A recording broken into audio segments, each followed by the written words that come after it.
bisnis itu selalu dimulai dari problem. Apa sih yang menjadi problem dari masyarakat desa Panjenengan? Cari tahu. Katakanlah mereka mau beli bayar pulsa susah, ya udah di situ.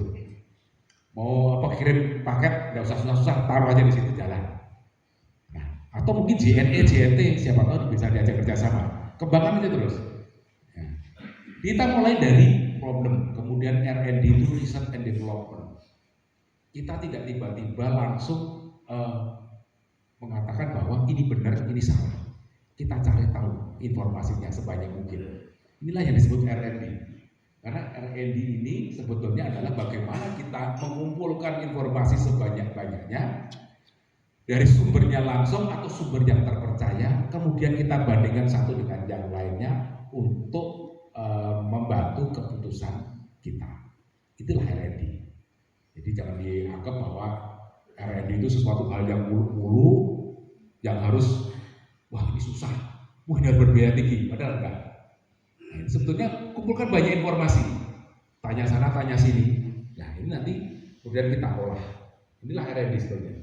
Baru kemudian kita cari solusinya. Solusi ini adalah ide bisnis, kemudian kita eksekusi tadi separuhnya, sampai kemudian kita ada progres. Ketika kita eksekusi itu nomor satu yang ditanya pasti progres. Sudah ada progres belum? Oh salesnya kemarin apa? Oh masih nol, nggak ada progres. Salesnya udah ada Pak, lumayan. Bisa dikembangkan dengan cara gimana? Itulah kita progres sampai kita mencapai satu namanya achievement atau pencapaian. Ini ya, silakan. Kembali ke slide. Oh ya, silakan. Ini. Saya kira pertama foto yang di slide awal itu ternyata lebih tua daripada penampilan asli. Oh gitu ya. Alhamdulillah. Sampai kaget ini yang pintar berarti penampilan yang bukan fotonya. Oh gitu Pak, iya. Kemudian yang kedua. Saya makanya dianggap bermutu itu karena itu Pak. Nah. Yang kedua, perkenalan dulu saya dari Dinas tadi menanggapi apa yang disampaikan tadi Pak Bambang Suparjo di awal tentang digitalisasi. Kami sudah tahun ketiga tata kelola desa itu menggunakan CMS non tunai. Jadi pembayaran di desa itu sudah by transfer rekening. Jadi grouping mereka terima silpa. Nah, kemudian yang kedua berkaitan dengan ide bisnis. Mungkin 1, 2, 3 hari lagi Bundes itu kebanjiran order. Amin Pak J. Kenapa begitu? Kepmendes nomor 3 tahun 2025 itu mengamanatkan 20% anggaran dana desa itu harus dilewatkan Bundes. Tepuk tangan, semuanya. Oke. Apa? Untuk ketahanan pangan. Nah, tinggal ide bisnisnya sekarang. Nah, gitu Pak. Nanti kita lanjutkan di situ. Kita lanjutkan. Ada ide bisnisnya. Ide bisnisnya sudah dipancing oleh Kepmendes. Ada desa tematik ketahanan pangan. Di situ sudah ada judul-judulnya. Kemudian nanti dikembangkan proposal oleh Bundes. Sehingga menurut saya ini pas banget memantik bagi teman-teman Bundes untuk menangkap peluang itu. Sudah ada datanya. Dari 449 desa terendah jumlah dana desanya adalah sebut saja 600 juta. 20% ya, berarti berapa itu? 120 juta kan? Nah, sudah langsung dapat 120 juta. Nanti masalah kita adalah ketika dapat duit, ini jangan dikonsumsi Pak, untuk investasi. Nah itu aja Pak. Ini adalah 1,2 miliar itu di desa Seboro yang ada tenurnya tadi. Ya, mantap. Tepuk tangan. Oke, luar biasa. Ini adalah ide bisnis dan sekaligus tantangan bagaimana merubah bisnis, mengaplikasikan, membuat proposal bisnis dan lain sebagainya. Oke. Sampai paling tertinggi barangkali yang dituntut adalah membuat semacam analisis kelayakan usaha sebagai jaminan. Nanti ada bisa berikutnya. Terima kasih. Matur nuwun Pak. Matur nuwun. Kita semuanya. Tadi ada satu informasi yang sangat menarik. Tambah semangat ya Bu J. Wah, jadi desa itu gak terkenal sama kota. Orang kota malah pada pusing lari ke desa, Orang desa malah udah siap, malah tak bayari ke kota, gitu kan. Nah, oke. Kita lanjut. Ini udah. Nah, sorry. Saya selalu ketika berikan edukasi, selalu berikan gambaran kita ini ada di mana dan akan kemana. Ini adalah hal yang sangat penting bagi para peserta untuk melihat, oh kalau edukasi bisnis itu gimana sih? Nah, ini seharusnya nanti yang terwakili dengan beberapa jam aja nanti di sini. Inilah yang akan kita dapat nanti. Bagaimana kita paham potensi desa kita, tahu potensi dan karakter desanya apa, bisa apa dan punya apa. Itu akan ada di sini nanti. Ini adalah entrepreneur mindset ini yang paling banyak. Sampai kemudian yang paling penting soft skillnya adalah komunikasi, manajerial, dan finansial literasi. Nah, ini nanti adalah di edukasinya. Nah, ini yang paling penting yang di atas. Saya membagi perjalanan usaha itu yang pertama adalah good product. Panjenengan harus punya produk dulu. Kalau itu jasa layanan, buatlah bahwa jasa itu yang terbaik. Jangan selalu menjadi solusi dari permasalahan di desa. Apa masalahnya?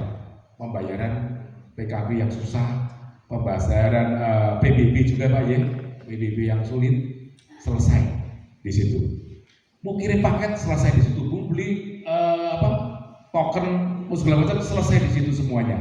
Tidak usah kemana-mana, di desa sudah cukup. Nah, ini kita punya satu yang kelas satunya ini yang harus kita punya, yang kita cek dulu, kita punya nggak produk yang good produk ini, secara kualitas layanannya, secara ketersediaan jasanya, siapa yang melayaninya, apakah teman-teman yang melayani di BUMDes itu sudah dilatih tentang hospitality atau keramah tamahannya, sudah dilatih belum? Sehingga orang datang ke sana itu tidak ada kata kapok, justru malah ketagihan pengen datang ke sana. Justru malah mereka juga bahkan layanannya sampai door to door, sampai diingetin. Nah, ada nggak di sini? Nah, ini harus dikembangkan dari good product. Kemudian adalah tentang legalitas.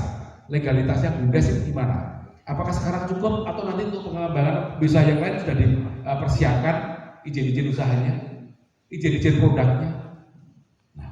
Ini nanti masuk di good product. Disinilah kita disebut memulai atau start. Startup itu punya produk dulu. Nggak punya produk ya bukan startup namanya. Nah, kita mampu menjelaskan produknya dengan baik, yaitu kita baru punya good product. Kemudian good package. Good package ini adalah bagaimana kita mengemas produk kita, mengemas bisnis kita. Jangan-jangan ada BUMDes yang mampu membuat package produk yang bisa difranchise-kan untuk BUMDes yang lain. Nah, ini perlu kita kembangkan. Contohnya kayak Tanun ini kan bisa. Dibikin franchise penjualannya ke sana, dibikin tokonya mungkin dengan konsep yang khusus, ini bisa dilakukan. Ini adalah good package nanti di kelas 2. Di sini kita akan ngomong tentang bagaimana kita menarik perhatian dari pasar kita. Bikin kemasan yang menarik yang membuat orang tertarik untuk membeli produk itu gimana?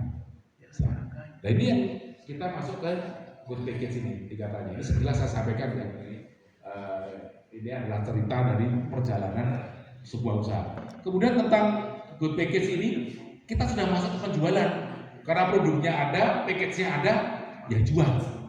Fokus kita adalah menjual produk di kelas 2 ini. Di kelas 3 kita akan ngomong good service.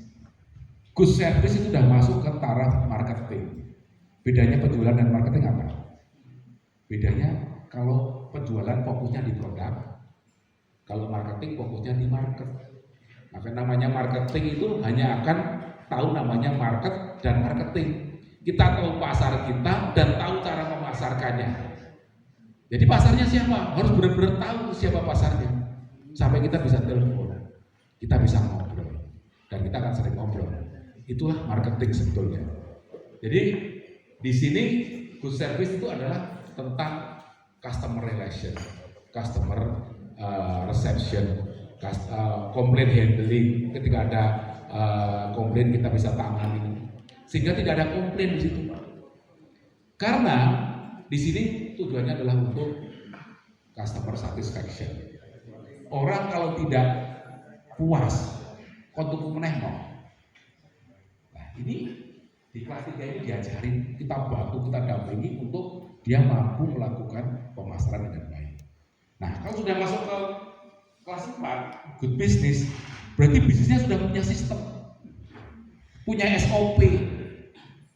Nah, ini yang kita harapkan nanti bumdes-bumdes itu punya sistem manajemen yang bagus, punya SOP, punya jaringan pemasaran, punya jaringan produksi.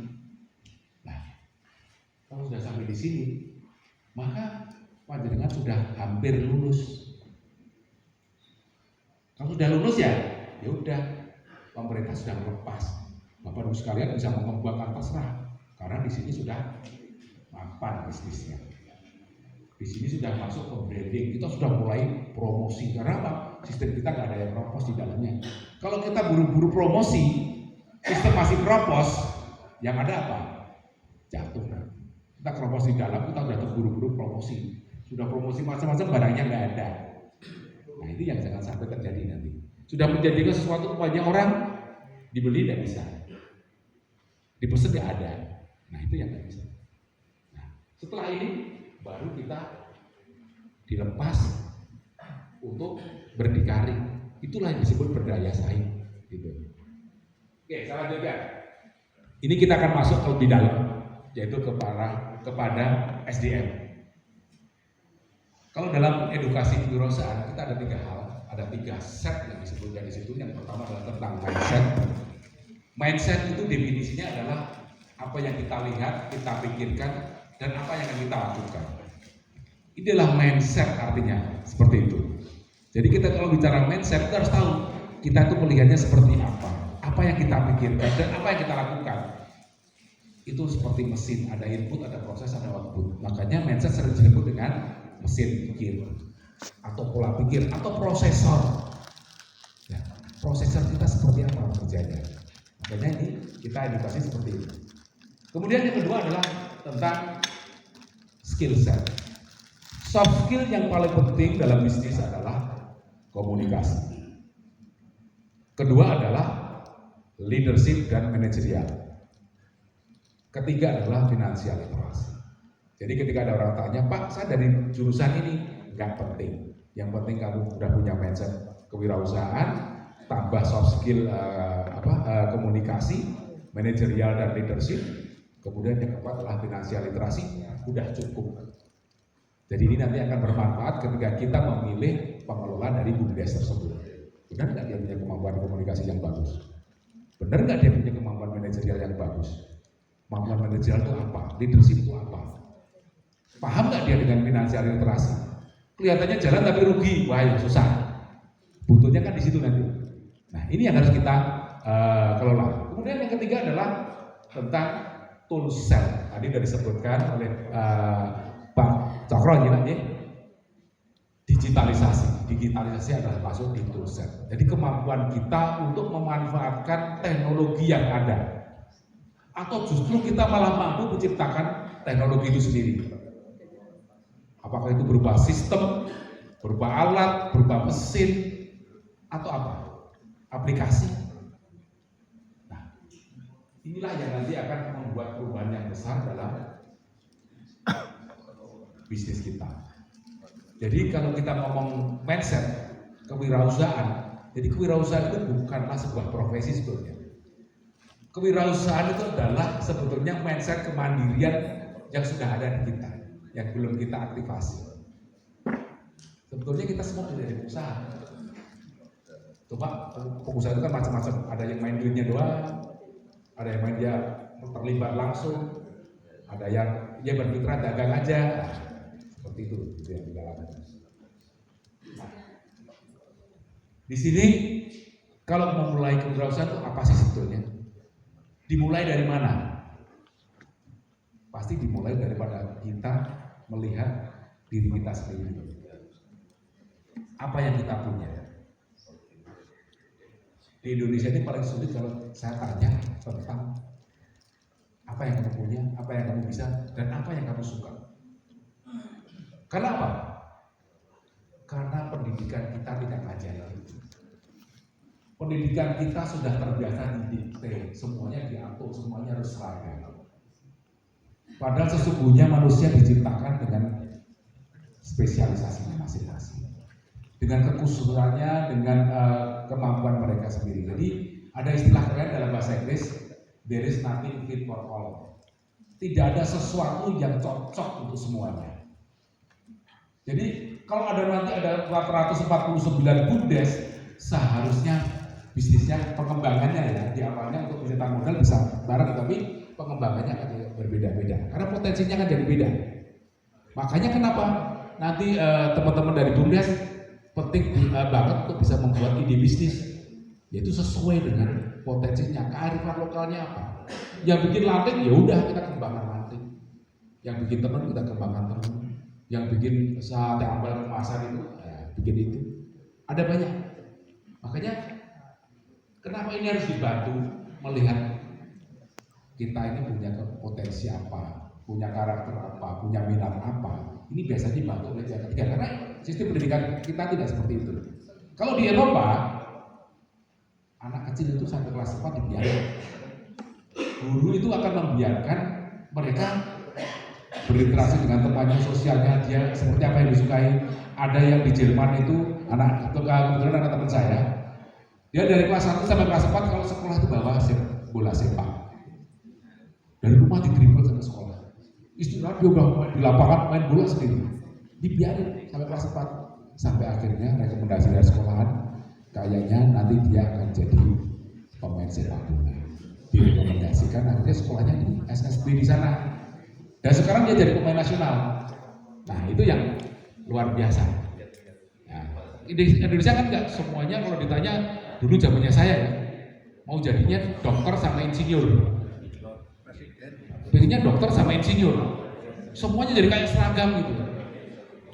Sekarang enggak, dokter ora payu, insinyur ora payu, guru ya rada mumet gitu.